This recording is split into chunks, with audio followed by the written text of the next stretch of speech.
ذرا اس مصروف ترین شہر کو دیکھیے، یہ ترکی کا دوسرا سب سے بڑا شہر استنبول ہے، وہی استنبول جو کبھی قسطنطنیہ ہوا کرتا تھا۔ یہ شہر قدیم رومی اور بازنطینی سلطنت کا دارالحکومت بھی رہ چکا ہے۔ کیا آپ جانتے ہیں کہ اس شہر کو فتح کرنے کی کوشش میں کئی جرنیلوں اور بادشاہوں نے قسمت آزمانے کی کوشش کی، یہاں تک کہ طاقتور عثمانی سلطان بایزید یلدرم قسطنطنیہ کو فتح کرنے کے بالکل قریب تھے، لیکن امیر تیمور کے سلطنت عثمانیہ پر اچانک حملے نے انہیں محاصرہ اٹھانے پر مجبور کر دیا۔ لیکن کسے معلوم کہ اس شہر کی فتح اس عثمانی سلطان کے ہاتھوں ہوگی جس کی عمر ابھی بمشکل 20 سال تھی۔ جی ہاں، وہی سلطان کے جنہیں میں اور آپ سلطان محمد فاتح کے نام سے جانتے ہیں۔ سلطان محمد فاتح اس وقت ایدین شہر میں تھے جب انہیں اپنے والد سلطان مراد کی وفات کی اطلاع ملی۔ وہ فوراً ایک عربی گھوڑے پر سوار ہوئے اور یہ کہتے ہوئے کہ جو لوگ مجھ سے محبت کرتے ہیں وہ میرے ساتھ آئیں، انہوں نے درہ دانیال کو عبور کیا اور ادرنا پہنچے۔ تخت نشینی کے وقت ینیچری کی خوشنودی حاصل کرنے کی غرض سے انہوں نے انعامات تقسیم کیے، جس سے آئندہ کے لیے مثال قائم ہو گئی اور ینیچری میں بھی اپنی اہمیت کا احساس پیدا ہو گیا۔ سلطنت کو ہاتھ میں لینے کے بعد سلطان محمد فاتح نے یہ سوچ لیا تھا کہ وہ قسطنطنیہ کو فتح کر کے رہیں گے، لیکن انہوں نے پہلے ایشیائے کوچک کی بغاوتوں کو ختم کیا اور امیر کرمانیہ سے صلح کی اور اس کی بیٹی سے نکاح کیا۔ اس کے بعد 3 سال کے لیے ہونیاڈے سے بھی صلح کر لی، جس کی وجہ سے شمالی یورپ کی طرف سے کوئی خطرہ باقی نہ رہا۔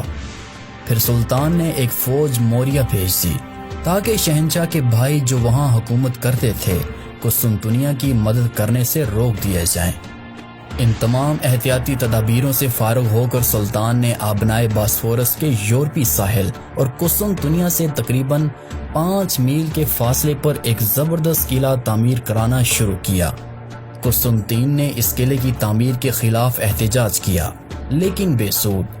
قسطنطین سمجھ چکا تھا کہ یہ ساری تیاریاں دراصل قسطنطنیہ پر حملے کے لیے ہو رہی ہیں، چنانچہ یہ قلعہ 856 ہجری بمطابق 1452 عیسوی کے موسم سرما سے پہلے ہی تیار ہو چکا تھا، اور یوں آبنائے باسفورس اب تمام تر ترکوں کے قبضے میں تھا۔ کوئی بحری جہاز بغیر ترکوں کی اجازت کے اسے عبور نہیں کر سکتا تھا۔ اس قلعے کی تعمیر کے بعد سلطان محمد جنگ کی دوسری تیاریوں میں مصروف ہوئے۔ انہوں نے ادرنا میں 1.5 لاکھ فوج جمع کی، لیکن قسطنطنیہ کی فتح کے لیے مفت سپاہیوں کی تعداد کافی نہ تھی، کیونکہ یہ شہر مثلث نما تھا جس کے 2 حصے پانی میں گھرے ہوئے تھے۔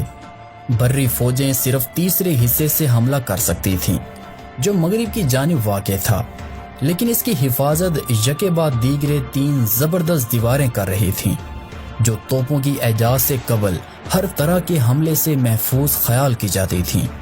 اندر کی دونوں دیواریں بہت موٹی تھیں اور ان پر 170 فٹ کے فاصلے سے مضبوط برج بنے ہوئے تھے۔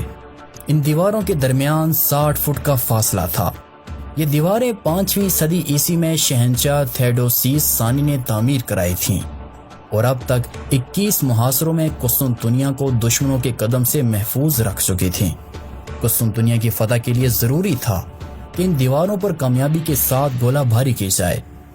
کچھ عرصے سے ترکوں اور عیسائیوں نے جنگ میں توپوں کا استعمال شروع کر دیا تھا، لیکن سلطان محمد نے پرانی توپوں کو ناکافی خیال کرتے ہوئے نہایت عظیم الشان توپیں بنوائیں جو کہ اپنی جسامت اور طاقت کے لحاظ سے بے نظیر تھی۔ ایک اربان نامی عیسائی انجینئر جو کہ ہنگری کا رہنے والا تھا اور بازنطینیوں کی ملازمت سے علیحدہ ہو کر سلطان کی خدمت میں چلا آیا تھا، اس نے نہایت زبردست توپیں بنائیں جس کے سنگی گولوں کا قطر 2.5 فٹ تھا۔ اس کے علاوہ اس نے وہ بھی توپیں بنائیں جو نسبتاً چھوٹی تھیں لیکن زیادہ تیزی کے ساتھ گولے برسا سکتی تھیں۔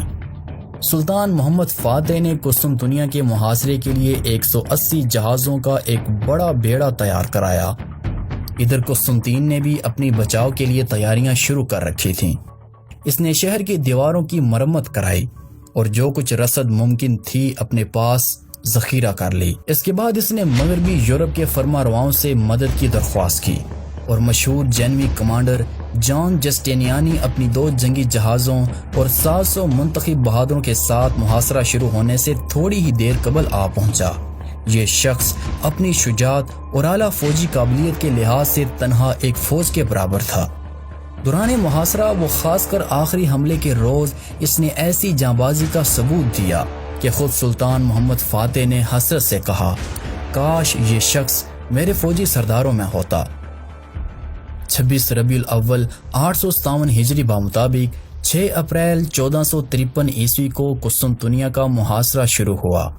دوران محاصرہ یونانیوں نے غیر متوقع شجاعت اور استقلال کا ثبوت دیا۔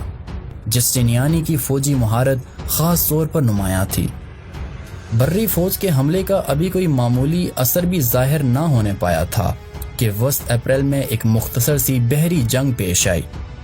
وہ دراصل کچھ یوں کہ ایک یونانی اور 4 جینوی جہاز اہل قسطنطنیہ کے لیے سامان رسد لا رہے تھے۔ بحر معمورہ کو عبور کرنے کے بعد جب وہ ابنائے باسفورس میں بمشکل داخل ہوئے، انہوں نے دیکھا کہ 140 عثمانی کشتیاں ان کی راہ میں حائل ہیں۔ جس وقت یہ جہاز بندرگاہ کے قریب پہنچے تو ترک بیڑے نے ان پر حملہ کر دیا، لیکن چونکہ جنوی جہاز عثمانی کشتیوں کے مقابلے میں بہت اونچے اور طاقتور تھے، انہوں نے عثمانی کشتیوں پر پتھر اور آگ برسانا شروع کر دیے، جس سے ان میں انتشار پیدا ہو گیا۔ سلطان محمد فاتح ساحل پر کھڑے یہ منظر دیکھ رہے تھے، ان سے رہا نہ گیا۔ انہوں نے بے اختیار اپنا گھوڑا پانی میں ڈال دیا، لیکن ترک بیڑا اس وقت تک اس قدر منتشر ہو چکا تھا کہ عیسائی جہازوں کو نکل جانے کا راستہ مل گیا۔ جینوی جہازوں کی اس شاندار فتح کا اخلاقی اثر محصورین پر بہت اچھا پڑا۔ ان میں جرأت و استقلال کی ایک نئی روح پیدا ہوئی، تاہم صرف اس روح کا پیدا ہو جانا ہی مدافعت کے لیے کافی نہ تھا۔ جینوی رسد کے بعد پھر کوئی دوسری رسد باہر سے اہل قسطنطنیہ تک نہ پہنچ سکی۔ دوسری طرف سلطان محمد نے بھی اپنی پہلی بری شکست کے بعد محاصرے کی سختی کے لیے ایک زیادہ مؤثر تدبیر سوچی۔ سلطان کو اندازہ ہو چکا تھا کہ ابنائے باسفورس کے اس حصے میں جہاں پانی زیادہ گہرا تھا، ترک بیڑا عیسائیوں کے طاقتور جہازوں کے مقابلے میں مشکل سے کامیاب ہو سکے گا۔ لہٰذا انہوں نے اپنی کشتیوں کی ایک بڑی تعداد بندرگاہ کے بالائی حصے میں منتقل کر دینی چاہی۔ سمندر کے راستے سے بندرگاہ کے اس حصے تک پہنچنا ممکن نہ تھا، اس لیے سلطان محمد نے ایک ایسی صورتحال اختیار کی جو کہ ان کی ذہانت اور عزم و استقلال کی ایک غیر فانی مثال ہے۔ باسفورس اور بندرگاہ قسطنطنیہ کے درمیان 5 میل کا فاصلہ تھا۔ انہوں نے اس درمیانی پہاڑی زمین پر لکڑی کے تختوں کی ایک سڑک بنوائی اور ان تختوں کو چربی سے خوب چکنا کروا دیا۔ ایک رات کے اندر 80 کشتیاں بیلوں سے کھنچوا کر بندرگاہ کے اس حصے میں پہنچا دی گئیں۔ قسطنطنیہ کا یہ حصہ اب تک بالکل محفوظ تھا۔ ترک کشتیوں کے پہنچ جانے سے اب یہ بھی حملے کی ضد میں آ گیا اور قسطنطین کو مجبوراً سپاہیوں کا ایک دستہ شہر کے دوسرے حصے سے ہٹا کر اس حصے میں متعین کرنا پڑا۔ اس درمیان میں شہر کی دوسری سمتوں میں برابر حملے ہو رہے تھے، لیکن ان زبردست دیواروں پر جو کہ 1000 سال سے دشمنوں کا مقابلہ کر رہی تھیں، ہنوز ان حملوں کا کوئی اثر ظاہر نہ ہوا۔ بالآخر 7 ہفتوں کی متواتر گولہ باری کے بعد دیواروں میں 3 مقامات پر شگاف نمودار ہوئے اور سلطان محمد کو آخری حملے کی کامیابی کا یقین ہوا۔